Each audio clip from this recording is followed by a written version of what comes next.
Overall MLC స్థానాలు కూడా ఏదైతే జరుగుతూ ఉందో, పోటీ జరుగుతూ ఉందో, ఇందులో మామూలుగా అయితే ఎవరు తెలుగుదేశం పార్టీ పోటీ పెట్టకూడదు. నైతిక విలువలు ఉన్న ఏ పార్టీ అయినా పోటీ పెట్టకూడదు. ఎందుకంటే 600 చిల్లర స్థానాలు మనం గెలిచినాం. వాళ్ళు గెలిచింది కేవలం 200 చిల్లర స్థానాలు వాళ్ళు గెలిచినారు. మనకు వాళ్ళకు మధ్య తేడా దాదాపుగా 387 స్థానాలు వాళ్ళకు మనకు తేడా ఉంది.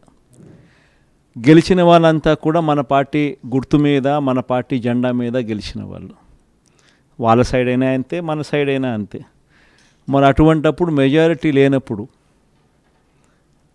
ఎవరైనా కూడా పోటీనే పెట్టకూడదు. మామూలుగా మీ జగనే ముఖ్యమంత్రి స్థానంలో ఉండి ఇటువంటి పరిస్థితి కనుక ఉంటే, వాళ్ళకే కనుక మెజారిటీ కనుక ఉంటే అసలు మనం పోటీ పెట్టుండే వాళ్ళమే కాదు.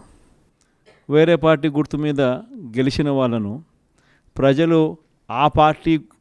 ప్రజలు వాళ్ళకు ఓట్లు వేసింది ఆ పార్టీ గుర్తును చూసి, ఆ పార్టీ పేరు చెప్పి, ఆ పార్టీ గుర్తును చూసి, ఆ పార్టీ తరపున వెళ్ళి ఓట్లు అడిగిన తర్వాత, గెలిచిన తర్వాత అటువంటి వాళ్ళను మనం ముఖ్యమంత్రిగా ఉన్నాం కదా, పోలీసులు మన చేతుల్లో ఉన్నారు, అధికారులు మన చేతుల్లోనే ఉన్నారు, డబ్బులు మన దగ్గర దండిగా ఉన్నాయి కాబట్టి ఆ డబ్బులు మనం ఖర్చు చేసి మనం ఎటువంటి పరిస్థితుల్లో అధర్మంగా అయినా కూడా మనం గెలిచాలి కదా అని ఆలోచన చేసి, అదే కార్యక్రమం ముఖ్యమంత్రిగా ఉన్న వ్యక్తిగా మనం చేసి ఉంటే అది ధర్మమేనా?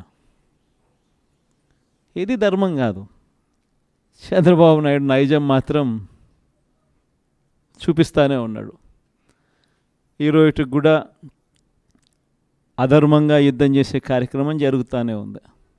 ఏ రోజైతే మనం మన క్యారెక్టర్ని అమ్ముకుంటామో, ఏ రోజైతే మనం విలువలను, విశ్వసనీయతను రెండింటినీ కూడా పక్కన పెట్టి రాజకీయాలు చేయాలని ఎప్పుడైతే మనం ఆలోచన చేస్తామో, అప్పుడు ప్రజలకు సమాధానం చెప్పడం కథ దేవుడు ఎరుగు, ఇంట్లో కూడా మనకు గౌరవం ఉండదు. ఇంట్లో కూడా మనకు గౌరవము, వాల్యూ ఉండదు అన్న సంగతి ప్రతి ఒక్కరూ కూడా గుర్తుపెట్టుకోమని కోరుతా ఉన్నా. నేనైతే నా జీవితంలో రాజకీయాలు నేను అట్టే చేశాను. నేను కాంగ్రెస్ పార్టీ నుంచి బయటకు వచ్చినప్పుడు వెనక్కి తిరిగి చూస్తే నా వెనకాల ఎవరు లేరు.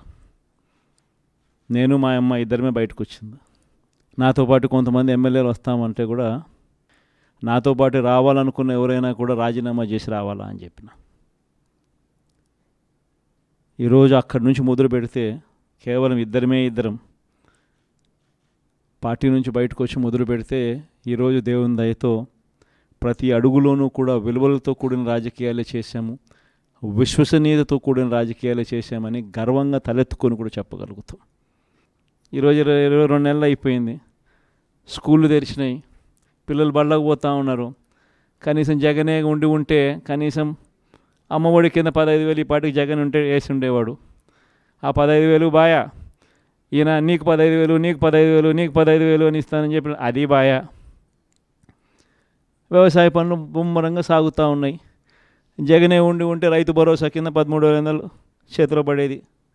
జగనే ఉంటే చంద్రబాబు వచ్చాడు, 20,000 ఇస్తానన్నాడు, ఆ 13,500 బాయా, ఆ 20,000 బాయా. ఏదైనా కూడా మోసం, అబద్ధాలు, అధర్మంతో చేసే ఏ పాలనైనా కూడా ఎక్కువ రోజులు ఉండదు. మనం చేసింది ఏదైనా కూడా ఈరోజు తలెత్తుకొని పోగలుగుతాం, తలెత్తుకొని గర్వంగా ప్రతి ఇంటికి పోగలుగుతాం. ఏదైనా కానీ మాట చెప్పింది జగన్ కాలంలో వైఎస్ఆర్ కాంగ్రెస్ ప్రభుత్వంలో చేసినాము అని చెప్పి గర్వంగా తలెత్తుకొని పోగలుగుతాం. అది మనకున్న సర్టిఫికెట్. కానీ ఇదే చంద్రబాబు నాయుడు మనుషులు, చంద్రబాబు నాయుడుకి సంబంధించిన లీడర్లు, చంద్రబాబు నాయుడుకి సంబంధించిన ఎంపీటీసీలు, చంద్రబాబు నాయుడుకి సంబంధించిన జెడ్పీటీసీలు ప్రజల్లోకి పోగలుగుతారా? ప్రజల్లోకి వాళ్ళు పోతే ఏమైందయ్యా సూపర్ 6, ఏమైందయ్యా సూపర్ 10లు, ఏమైందయ్యా నువ్వు ఇచ్చిన మాటలు అని చెప్పి అడిగితే సమాధానం చెప్పుకోలేని పరిస్థితుల్లోనే తన మొత్తం క్యాడర్ కూడా అయిపోతుంది. తెలుగుదేశం పార్టీ చేస్తూ ఉన్న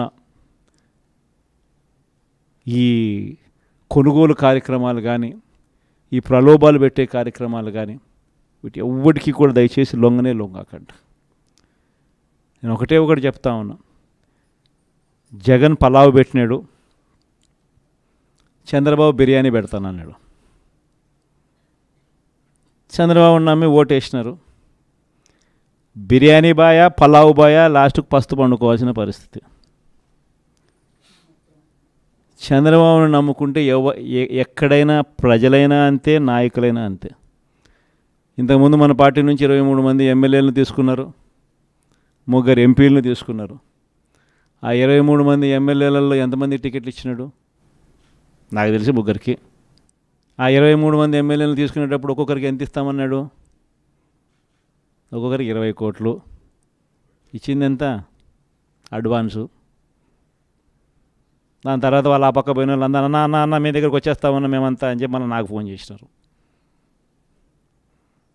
ప్రజల్లో ఒకసారి జారిపోయిన తర్వాత మళ్ళీ వెనక్కి వచ్చినారంటే ప్రజల్లో ఆ రెస్పెక్ట్ పోతుంది, ఆ విలువలు పోతాయి.